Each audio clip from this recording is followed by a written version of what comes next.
Don't need a trailer to be a handyman. I've seen people do it out of a Volkswagen Bug, but that's a little extreme. It's a little small, but doing this, I think this is like the essentials. I bought this trailer off a marketplace for $2,000. If you're thinking about starting a pressure washing business, but you want to learn more about the equipment, mixing chemicals, how to clean every surface on a residential job site, property protection, and much more, check out the How to Wash course. It'll be the first link in the comment section and the description. I followed around this handyman to see how he's able to make over $500 a day fixing things at people's houses, and he gave me a full tour of his trailer, his tool belt, as well as some of his favorite tools that you may have never heard of before. And in this video, he's going to be walking us through everything that he uses on a day-to-day basis to run his business, what he'd recommend to others wanting to start a similar business on a budget, and towards the end, he's even going to tell us how he's able to get his trailer wrapped for free. But if you missed the first video I did with him following him around on the job, be sure to check it out. First link in the comment section and description. And we're also giving away 2 MacBooks next month to 2 premium or platinum subscribers of Quote IQ. So if you need help keeping up with customers, sending estimates, invoices, or collecting payments, check out Quote IQ linked in the comment section and the description of this video. But without further ado, I'm going to go ahead and turn it over to Jason. This is my tool belt layout, depending on what I'm doing. This is a tough built system, and they do a couple things. Pretty cool little product. So it's your razor knife, your regular razor knife, and then it's a scraper. Pretty neat. It's got a little pry bar in it. I used it for the first time the other day. Works pretty good. So what's cool about these belts are obviously they can slide around. You can pick out whatever components you want. This has your hammer hanger on it. There's a spot for your wire nips or whatever you're using. You can either use this to hang your drill on or a tape measure, and then your little spots for your pencils and whatever you need. They got several different ones. They got suspenders that go on it.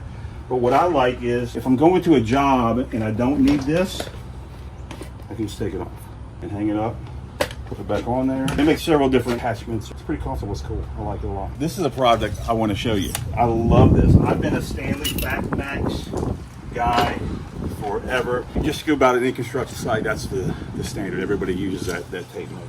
This one's a little different because all the features it has. It really fixed a couple problems for me. So the first thing is you have this nice big comfortable where you can stop it, right?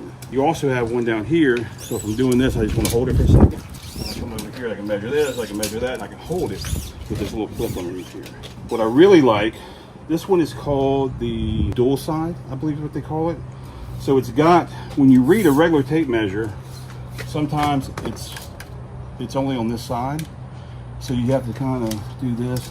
Well, this is double-sided, so you can read it from each side, and it has all your markings from all your 1/16 of an inch, 1/8 of an inch, 1/4 of an inch, 1/2 inch, 3/8, whatever. It's all marked, and it's on a white. You can read it really easy instead of the other. The second is the clip.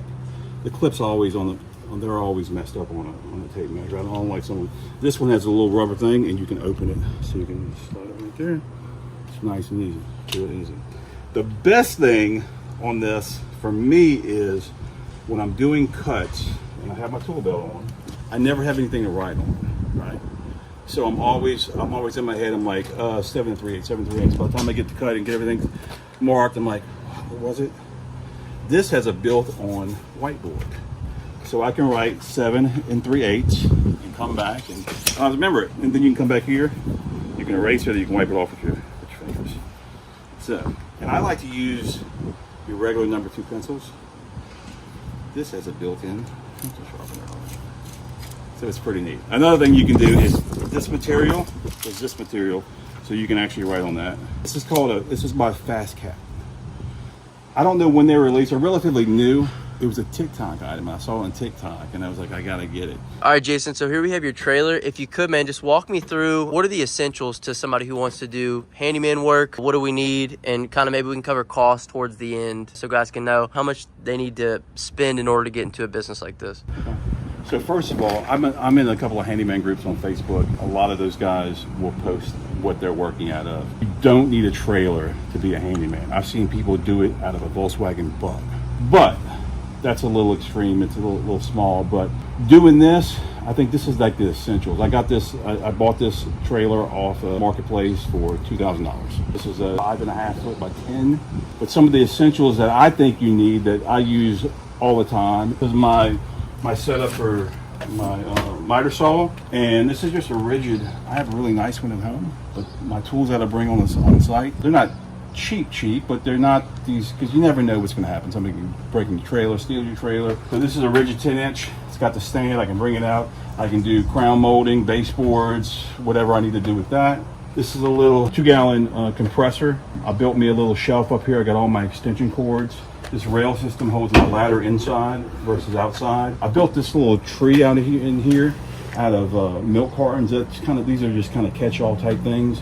And as I'm working and I don't have time to put things up in the spot they're supposed to be in, I'll just throw them in there. And I'd say if you're going to get a gun, either air or battery, the two sizes you need, 16 gauge and 18 gauge are the two you'll probably use the most.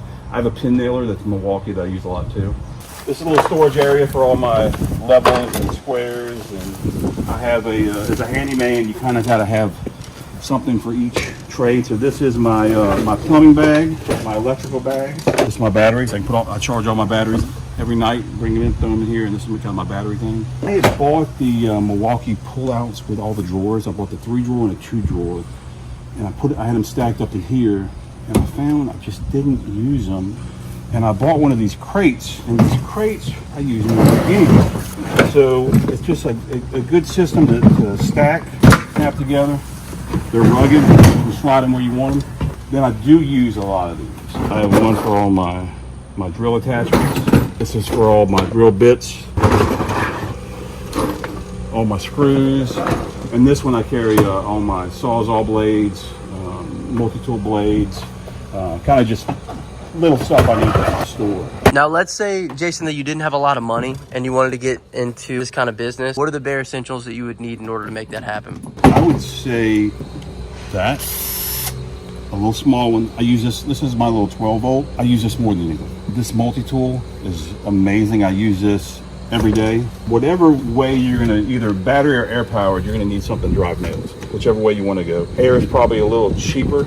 You know, if you got a compressor at home, you don't need a very big compressor for that. Some extension cords, and you're gonna need the saw. Everything else you can kind of, as you go. But when you're starting out, you kind of got to reinvest into your tools. You can use a Black & Decker drill, whatever gets you through and starts making money. A couple extension cords. You're gonna need, you know, I'd have a little electrical bag, a little plumbing bag, and as you go, you're gonna see what kind of work you're getting, and you can kind of adjust what you use to that. Now, Jason, you got a cool story on this wrap. Tell them about how you got the wrap on here. So a neighbor of mine down the street has a company that wraps. I am on the architectural committee of my HOA, and his fence was coming down. So we were about to send him a letter telling him that he needs to get it fixed. So I went and talked to him and said, hey man, you know, I started this handyman business. I'll fix your gate for you. He had these actuators and everything for the gates. And so we did the trade. Worked out for both of us. So he got his fence fixed and I got this wrapped. And, you know, I didn't get it completely wrapped. I just got the side and one door wrapped. How come you didn't put a phone number on here, Jason? That's my graphics guy forgot to put the phone number on it. Oh. I didn't catch it until, so I'm actually going to he's actually printing another one for me right now. I'm going to put my number right here, and I'm probably going to get him to put the number, and we'll put it like diagonal right here or something like that, in that same file. That's what happens when you get those brother-in-law deals, you know? Oh, I forgot to put the number on there.